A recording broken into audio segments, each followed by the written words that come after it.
Welcome time once again for the Solid Signal podcast, and the week is October 7th, 2019.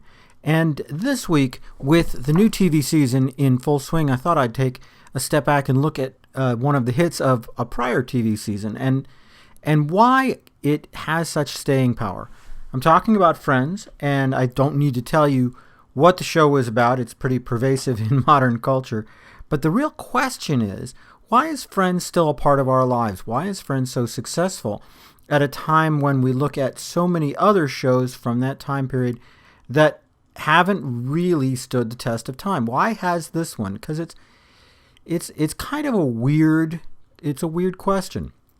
Compare Friends, for example, to Cheers or Frasier. Now, Cheers aired largely in the years before Friends, and Frasier aired at the same time as Friends. Neither is an incredible success in the marketplace today, and you can find them streaming on a number of free services, and they're just there are things out there, and they're on Hulu and whatever.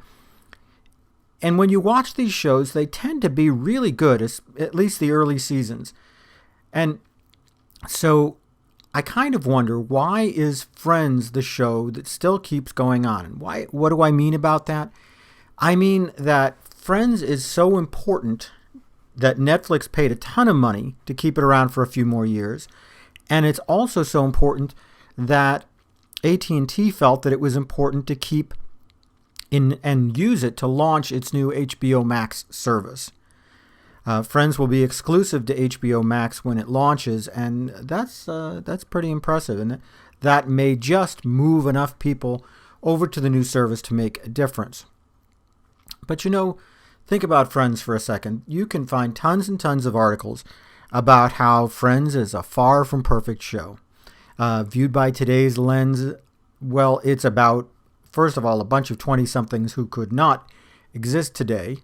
And it's got homophobic undertones. It's troubling if you are anything but a white or Christian or Jewish. If you're not in that really kind of what was viewed at the time as a mainstream group, there's very little representation there.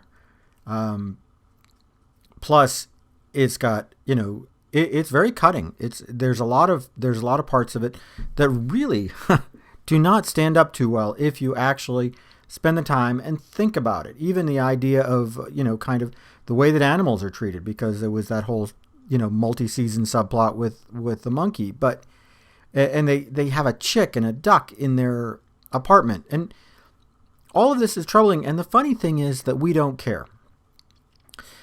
Friends may potentially be viewed as the only real contribution that Generation X made to pop culture, although I would argue that's not true, since none of the writers were actually Generation X, just the actors were.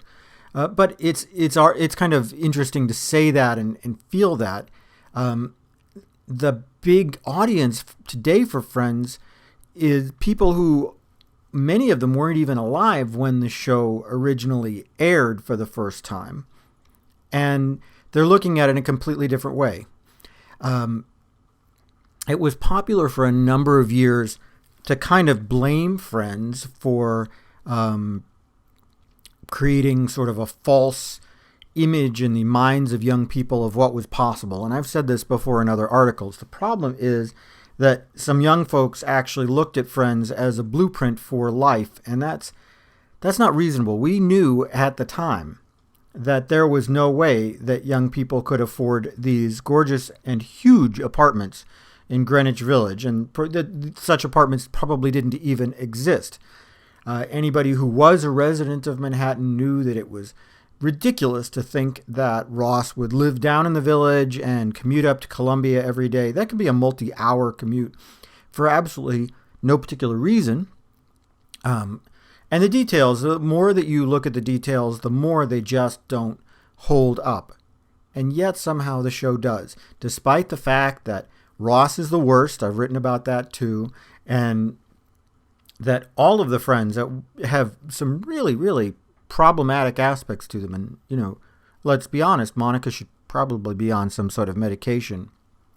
And Phoebe should probably be too. Anyway, I'm getting into the weeds, but I want to talk about why Friends endures.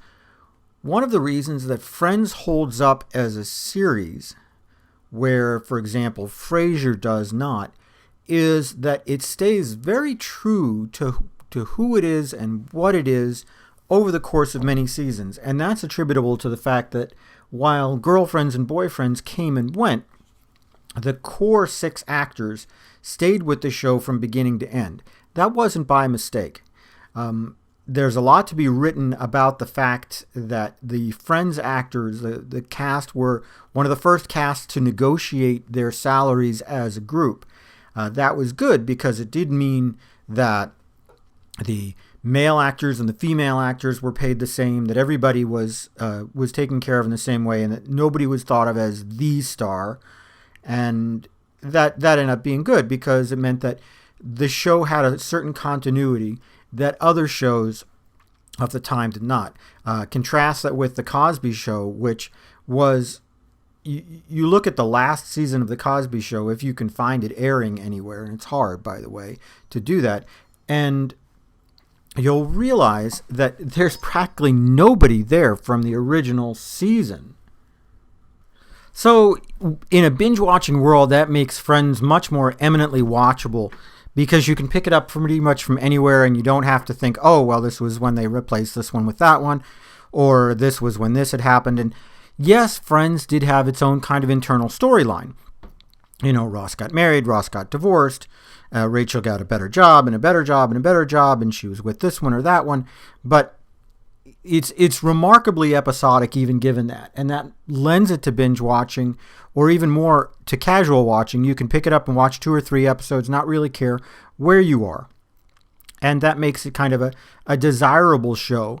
It compares differently to the TV shows that we have today. Today's TV shows tend to be, well, the really episodic ones tend to not be that smart, and the really smart ones tend to not be very episodic. And Friends tends to be kind of right in the middle, which is another reason that I think that it's appealing. The only mistake that I will say about Friends is it's a mistake to think that that's how the world was in the 90s. If you're a young person and you think that that's how the world was in the 90s, you're wrong, and it's not any more representative than TV shows in the 50s or 60s were. You know, if you grew up as a young person and watching reruns of Leave It to Beaver and you thought that's the way that families worked, that's not true.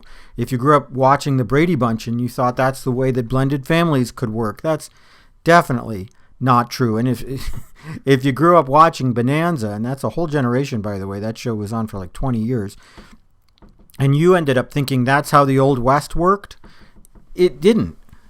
But yet I think that we kind of knew that. It's kind of new to think that, oh, well, you know, that you could use this as a manual for how to interact in the 90s, because it's not that.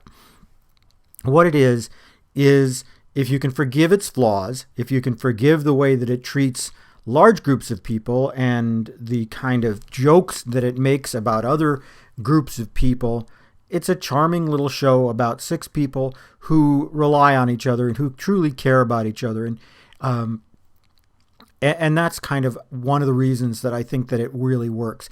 I'll finish off by giving one other reason, and I think this is something that is unique to this podcast. You can read a lot about what makes Friends good and what makes Friends stay over the years, but Friends pioneered something that you did not see prior to this point. And you saw it a little bit in other 90s TV shows, but it's really, really there in Friends. You've these kind of reaction shots where one character would say something and the camera goes to another character kind of laughing at that. And it almost feels like breaking the fourth wall a little bit. In other words, like you're not really seeing the character laughing, you're seeing the actor laughing. And that makes the show feel real and relatable in ways that other shows kind of didn't. You now actually see that a little bit more routinely. It was very, very popular in the ironic 90s when you just wanted to see that kind of thing. But when you watch a show like Friends, as opposed to a show that came before it, or even a show that came after it, there's a certain authenticity with watching the way the camera moves around, and it was, you have to say that contributed to it. And I'll say not only did that contribute to it, but also if you look at The Office, another show that is inexplicably held on despite the fact that it is wildly inappropriate in a lot of times in a lot of ways, it's that scripted reaction shot where you're looking around and you really feel like these are real people having real reactions to real situations. That seems so refreshing and seems so authentic. Friends, as I said, is going to be moving to HBO Max exclusively when the service launches. That might be later this year. Keep an eye out for it, and if you're a real fan, it might be time to cancel Netflix at that point and give your money to the folks over at HBO Max, who, by the way, are really awesome, and many of them who do listen to this podcast. That's about it for this Supersize podcast. This week, by the way, supersizing a program is another thing that Friends kind of pioneered, and I will see you all next week.